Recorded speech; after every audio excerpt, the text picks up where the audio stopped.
নবম শ্রেণীর বাংলা ব্যাকরণের প্রথম অংশ অর্থাৎ প্রথম অধ্যায় হলো ধ্বনি ও ধ্বনি পরিবর্তন। এই অংশ পড়ার আগে বেশ কিছু জিনিস জানা অত্যন্ত প্রয়োজন, যেটি অবশ্যই তোমরা ছোট্ট ক্লাস থেকে পড়ে এসেছো।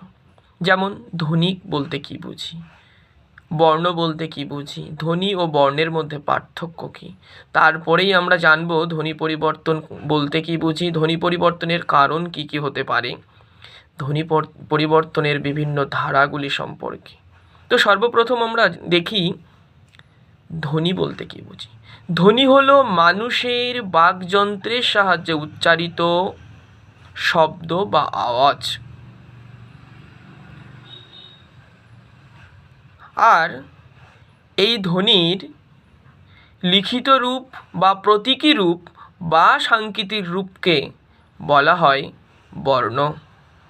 উদাহরণ দিলে খুব স্পষ্ট হবে বিষয়টি। যেমন আমরা যখন ক, খ, গ উচ্চারণ করি, এই উচ্চারিত রূপটাই হলো ধ্বনি।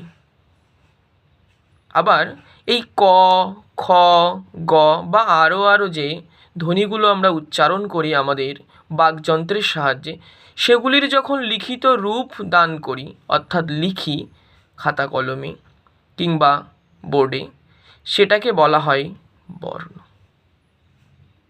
আশা করি অংশটি স্পষ্ট সকলের কাছে।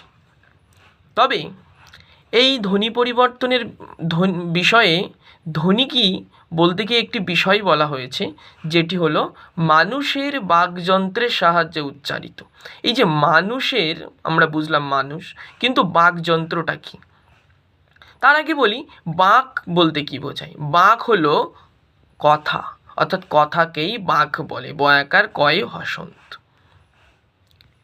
এই কথা তৈরি হয় যে যন্ত্রের সাহায্যে, তাকে বলা হয় বাকযন্ত্র। এবং বাকযন্ত্র থেকে যে ধ্বনি বা আওয়াজ নির্গত হয়, তাকে বলা হয় বাকধ্বনি। এবার আমরা দেখি মানুষের বাকযন্ত্রে একটি চিত্র, যে চিত্রের কোন অংশে কোনটি অবস্থান করছে। এই যে একটি ছবি দেখতে পাচ্ছ, এই ছবিটি হলো মানুষের বাকযন্ত্রের একটি ছবি। এই বাকযন্ত্রের মধ্যে দেখতে পাচ্ছ পশ্চাৎ তালু, অর্থাৎ তালু আছে, তার মধ্যে পশ্চাৎ তালু, অগ্রতালু, নাসিকা, দন্তমূল, ওষ্ঠ, জিহ্বাগ্র, দন্ত, অধর, ফুসফুস, শ্বাসনালী, স্বরযন্ত্র, জিহ্বা পশ্চাৎ অর্থাৎ জিহ্বার পেছন দিকটা। এই যে এতগুলো অংশ মানুষের শরীরের মধ্যে রয়েছে, এই সব অঙ্গগুলো বা অংশগুলোই মানুষের বাকযন্ত্রের অন্তর্গত। অর্থাৎ এই অংশগুলির সমষ্টি হলো বাকযন্ত্র। আর এই বাকযন্ত্রের সাহায্যেই মানুষ ধ্বনি উচ্চারণ করে থাকে। এইবার যে বিষয়টি আমরা দেখব, সেটি হলো খুবই গুরুত্বপূর্ণ এবং পরীক্ষাতেও আসে, ধ্বনি এবং বর্ণের মধ্যে পার্থক্য। আমরা ধ্বনির চ্যাপ্টার পড়ছি, ধ্বনির অধ্যায় পড়তে গিয়ে আমাদের বর্ণের অধ্যায়ও বর্ণ সম্পর্কেও জানতে হবে। তার কারণ ধ্বনি হলো মানুষের উচ্চারিত রূপ, মানুষের বাকযন্ত্রের সাহায্যে উচ্চারিত হয়, কিন্তু বর্ণ তার সাংকেতিক রূপ। তাই ধ্বনি এবং বর্ণ একে অপরের উপর নির্ভরশীল। শুধু তাই নয়, এরা একে অপরের পরিপূরকও বটে। কারণ একটি হলো উচ্চারিত রূপ, যার নাম ধ্বনি, আর একটি হলো প্রতীকী রূপ বা লিখিত রূপ। দুটো জিনিসই কিন্তু অ্যাকচুয়ালি বা আসলে একই, তবে তাদের শুধু রূপ ভেদে তফাৎ দেখতে পাই বা পার্থক্য দেখি। সেই পার্থক্যগুলো কী কী আমরা একটু দেখব।